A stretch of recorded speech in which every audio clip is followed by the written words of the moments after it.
This is CBS 11 News Now.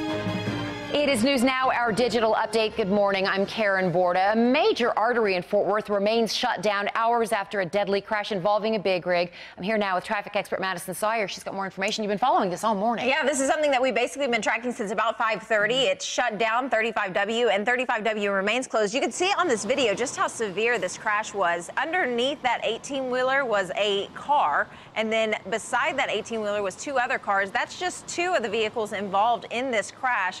Again, it was an 18-wheeler that crashed into 5 other vehicles. So big delays were seen here all morning. And unfortunately, still 35W is at a standstill. You can look at the maps real quick. You can still see that 35W is at stop traffic all the way southbound back to I-30. Now, that is, again, in the southbound direction that closure happened. We just heard from Fort Worth Police, who told us they have no ETA on when this will reopen.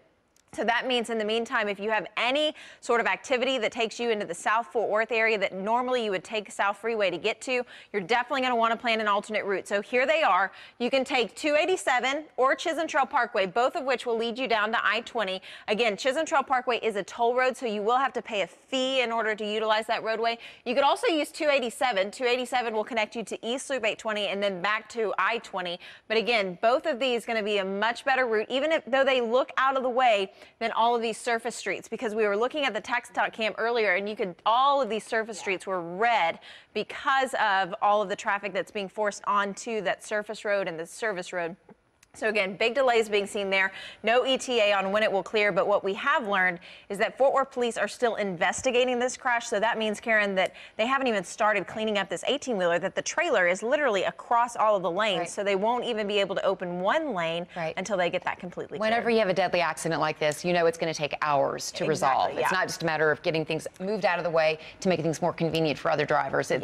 We've got to look into this. And so, just prepare for a long day. So not only one person dead, but we did learn that 6 other people were treated on scene and released. So the good news there is that those were minor injuries. So deadly accident investigation underway, but obviously thankful that the other 5 vehicles involved weren't significant. So. Madison, thanks so much. Appreciate it. I know you'll stay watching it for the rest of the morning.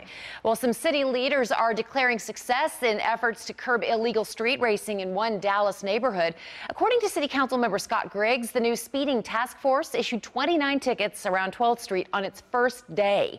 Illegal racing has been an ongoing problem in the area. In June of last year, we reported on a series of arrests made by Dallas police in relation to street racing in the Warehouse District. The event often draws big crowds and lots of complaints from nearby residents. Businesses in the area say they've also had to deal with vandalism and littering. All right, turning to Jeff now in the Weather Center, and the big story for weather today, at least, has got to be the wind, right? The wind, yeah. It is, it's a ponytail kind of day, or throwing a hat if you can. Yes, exactly. That's about all you can do at this point. I don't think even an extra can of hairspray is going to help with the winds that we're expecting today. We're talking about south winds that will be up to about 35, 40 miles an hour. A wind advisory does go into effect at 10 a.m. and will be with us throughout the rest of the day. You can see the winds are already picking up in Dallas, breezy south winds. Temperatures in the mid-60s. We're going to continue to see those temperatures climb into the 80s as we get into the afternoon. And so it's just going to be a very warm, spring-like day, and that wind will be really strong, 35 to 40 miles an hour at times. So the wind advisory in effect today. And then tomorrow, it's still going to be windy, but we're also going to be focusing in on the chance of a few showers and thunderstorms. We may have some rain in the morning. In fact, I think it's likely that we'll have a few showers around during the morning hours tomorrow. And if we see that, those are not expected to be severe. It's what happens tomorrow afternoon as a dry line punches in from West Texas. That should make it across the I-35 corridor. And that means the best chance of thunderstorms are going to be east of the Dallas-Fort Worth area. And the farther east you go into East Texas is the better chance of seeing severe weather tomorrow. Again, the time frame is anywhere between noon to about 7 o'clock on Friday. And notice the orange color. That's where we're expecting numerous severe storms, but that is almost entirely out of our area and closer to Tyler, Texarkana, Shreveport. That's where we could see a few tornadoes, but we can't rule out the possibility of some very strong storms with hail, maybe up to the size of golf balls to baseballs in some locations. So we're watching this carefully. Now, if that dry line does push through the Metroplex, then the Metro won't have to worry at all about severe weather. But if it's a little bit farther west, we may see storms develop right on top of the Metroplex. So watching tomorrow carefully, 50% chance of storms. One thing we know is going to be much colder this weekend. Now, not as cold as last weekend when it stayed in the 30s all day on Saturday. This weekend it will be sunny, but much cooler with highs in the 60s and lows back down into the 40s. So you probably have to put the coats back on, or like we were last week for baseball games for our sons, have the blankets thrown over you. Someone bought a portable heater to put right next to them in the baseball stands.